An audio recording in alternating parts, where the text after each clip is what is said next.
Love marriage का जाल बेहद सुंदर सजा हुआ रूम, उसमें लगे अलग अलग टिमटिमाते एलईडी बल्ब्स और कई सारी कैंडल्स की रोशनी, ऊपर से रात का पूरा दिखाई देता पूर्णिमा का चंद्र, यह सारी चीजें सपना को मदहोश किए जा रही थी।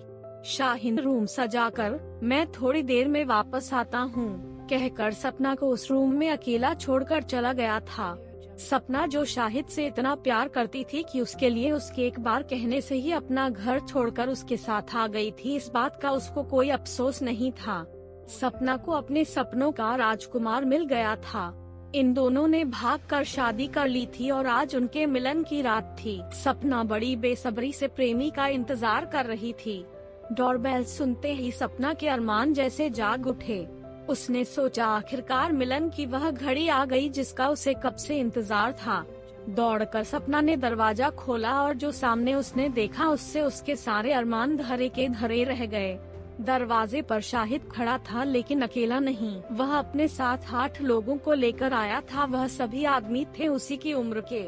उन्हें देखकर सपना ने शाहिद की तरफ सवालिया नजरों से देखा, जैसे पूछ रही हो यह क्या मजाक है।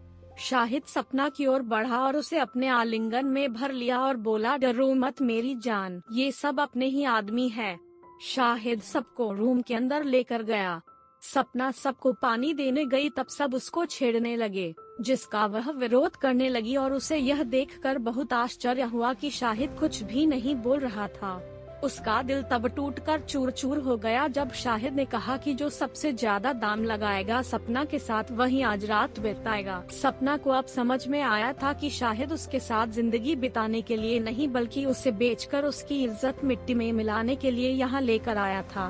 सपना को अब काफी पछतावा हो रहा था। उसे यह सोचकर और ज्यादा रोना आ रहा था कि काश उसने अपने बाबा की बात मान ली होती जो पहले से इस प्यार के खिलाफ थे। वे उसे काफी समझाते आ रहे थे कि उन्हें शाहिद अच्छा लड़का नहीं नजर आता है, लेकिन सपना ने उनकी एक न सुनी थी।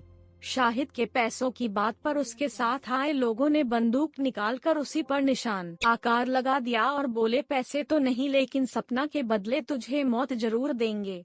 शाहिद ऊपर से नीचे तक कांप गया था और वहीं पर पत्थर की मूरत बेन खड़ा रहा।